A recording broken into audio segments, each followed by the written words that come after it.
Now when an inmate walks into this door, he never leaves. Here are some of the most dangerous people in the world. You can see they have their tattoos. MS-13 is tattooed on their foreheads. Barrio 18. All these guys were once prideful and running the streets of El Salvador. Now they are locked behind bars for the rest of their lives. And he is taking them through a workout where they're doing lunges and they're gonna touch their toes for 10 seconds. The guards here would have everything they need to take down the prisoners. They have just asked the prisoners to take off their shirts so they can show some of their tattoos. As you can see right here, you can see all the tattoos from the 18s on their chest to the 13s. ¿Y todavía se sienten orgullosos de ser bandero?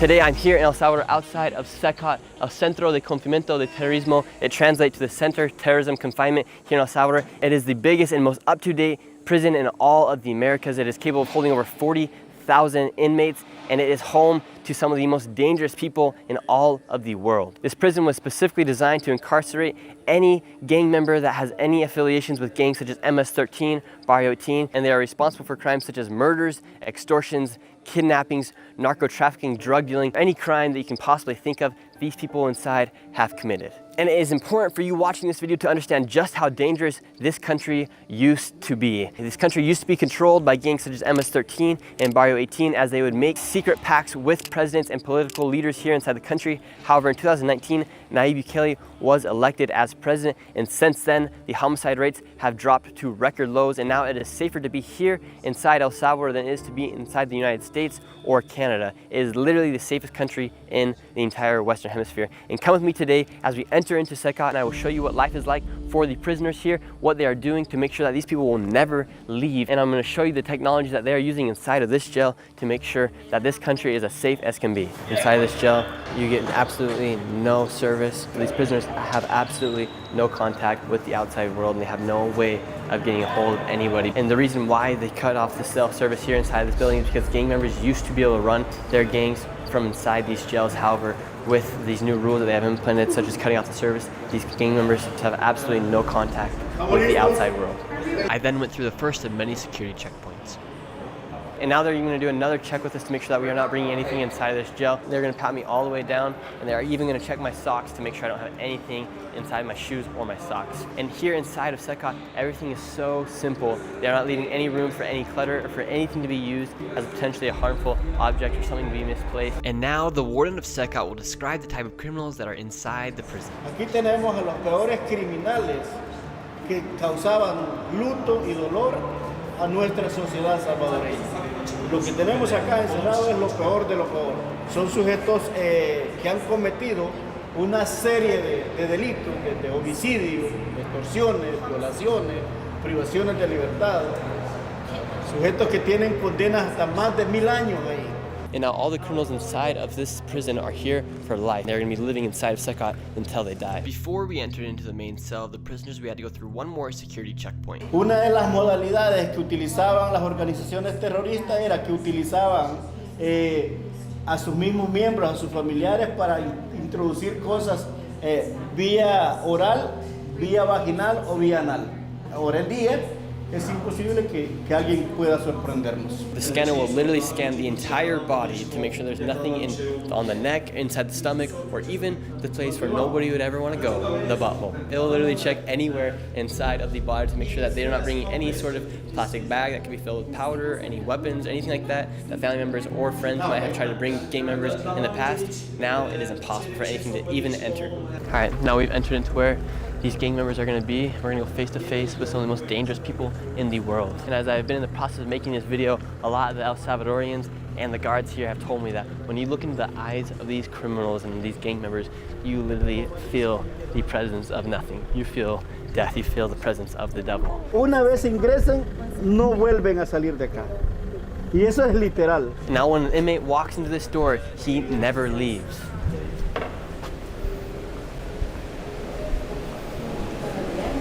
Buenos días. Yeah. Buenos días. So here are all the inmates. As you can see, they are all tattooed up. They have their gang signs up there. Holy cow, you can see tattoos. And how many people are inside of one cell? La capacidad real instalada de cada celda es para 80 personas, pero hay celdas que tienen más y hay celdas que tienen menos. Here are some of the most dangerous people in the world. You can see they have their tattoos. MS-13 is tattooed on their foreheads, Barrio 18, and they are here for life and they can never leave. And inside of these prison cells, literally everything happens inside. Here is their bath and their shower, and if they want to go poop or pee, they have to do it in front of everybody. These prisoners have absolutely no control and no freedom here inside of CECOT.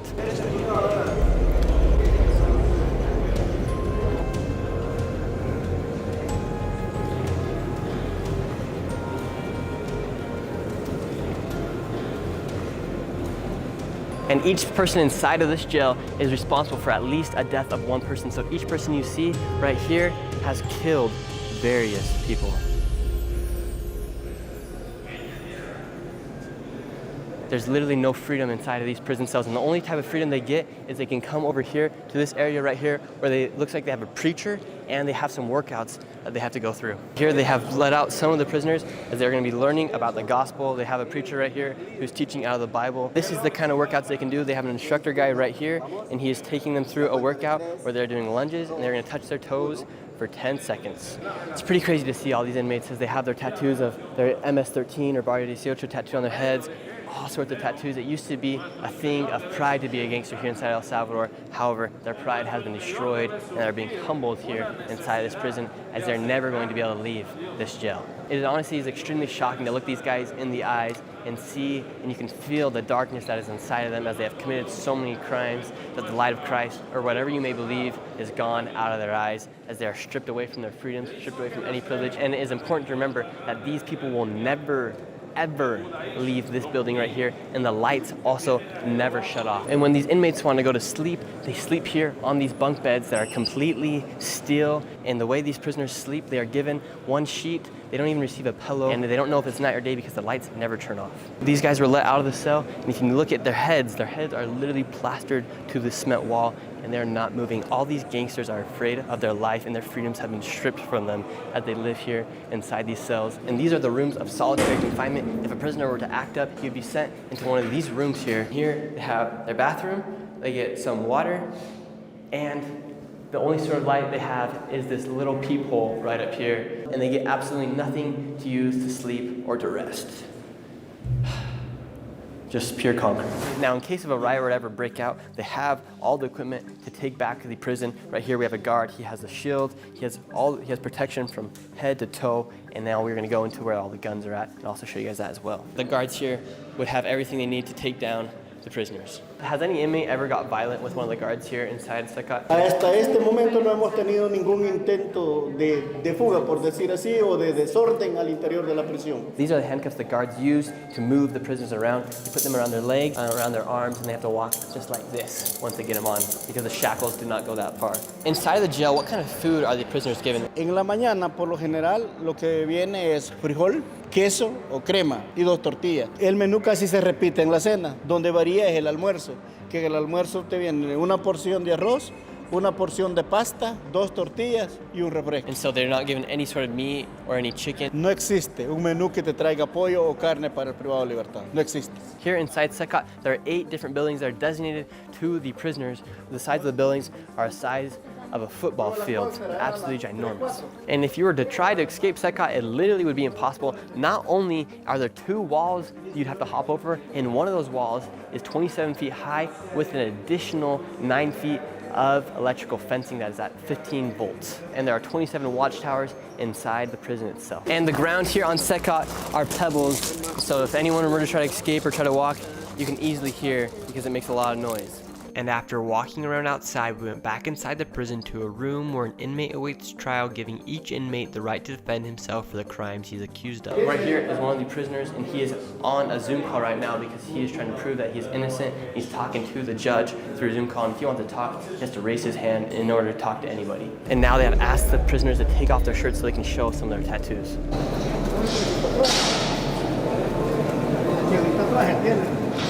¿Qué fracción son ustedes? Fracción de la MS, 18 sureños están ahí al centro y revolucionarios están allá al otro costado. As you can see right here, you can see all the tattoos from the 18s on their chest to the 13s. ¿Y todavía se sienten orgullosos de ser bandero? ¿Sí o no? ¿Sí? And after asking one group of gangsters if they still felt proud to be gangsters, I wanted to ask another group as well. ¿Y todavía se sienten orgullosos de ser bandero? And this group of gangsters' response was a little bit different than the last. No? All these guys were once prideful and running the streets of El Salvador. Now they are locked behind bars for the rest of their lives. It's pretty amazing if you think about it, what Nayib Bukele has been able to do with this country. The streets are as safe as they've ever been because all these guys are out.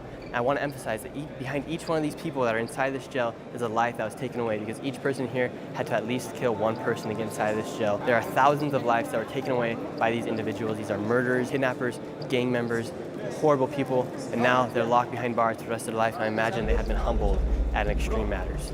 And as I was saying, these people are all criminals. However, when you do look them in the eyes, and I did try to talk to some of them, they did give me some smiles, and you kind of realize that at the end of the day, everyone is human, but these people are criminals. They deserve to be in here. They deserve to be in jail. I'm sure at one point in their lives, each one of these persons was a good person, but if you make the wrong decisions in life, you could find yourself in a jail just like this. After being one of the only outsiders to ever enter CECOT, and one of the first Americans to do so, I feel honored to have been able to enter into CECOT and see what is making El Salvador the safest country in the Western Hemisphere.